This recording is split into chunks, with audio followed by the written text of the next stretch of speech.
and the people of Rajshahi, they are very smart. মনে আছে সবার? এই কথা বলার জন্য পুরো দেশব্যাপী রাজশাহীর সুনাম ছড়িয়ে পড়েছিল। এটা আমার ক্রেডিট না, আরে যে সুন্দর সে বললেও সুন্দর, না বললেও সুন্দর, তাই না?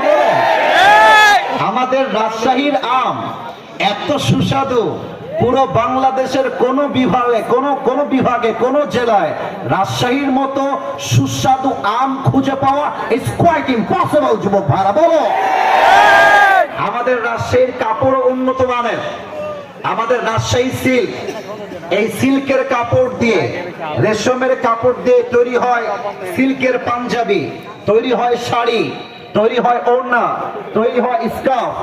আমাদের রাজশাহী সিল্ক জাস্ট রাজশাহীতে নয়, পুরো বিশ্বে একটা রাজশাহীর জন্য ব্র্যান্ড ভ্যালু ক্রিয়েট করেছে, ঠিক কিনা বলেন?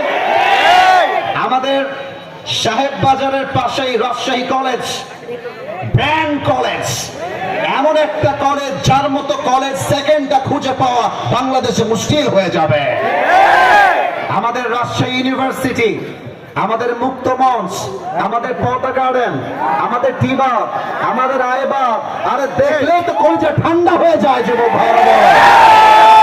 পরিশেষে আমাদের রাজশাহীর ভাষা হচ্ছে সবচেয়ে ঐতিহ্যবাহী ভাষা। এক অনন্য ভিন্নতা রয়েছে আমাদের রাজশাহীর ভাষার ভিতরে।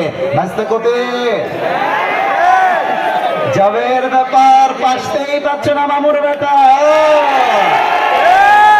এই সেদিন আমি দেখতে পাচ্ছিলাম এই দুই বন্ধু ঝগড়া লাগছে, দুই বন্ধু রাজশাহী। তো যেই বন্ধু টাকা ধার দিয়েছে সে বলছে কিবে খাইসলামি না কিবে, তুই টাকা কবে দিবি বে? এখন যে বন্ধু ধার নিয়েছে সে বলছে দিব বে, একটা মতো সময় তো দিবি না কিবে। এবার বন্ধু আরেকটা মারাত্মক কথা বলেছে যেটা ওর গায়ে লাগছে, আপনি আমি ফকিনি নাকি বে, হ্যাঁ আমি তোকে দিব। এখন আর এক বন্ধু বলছে গিয়ার কি নাকি বে, ফাপড় লিছো নাকি,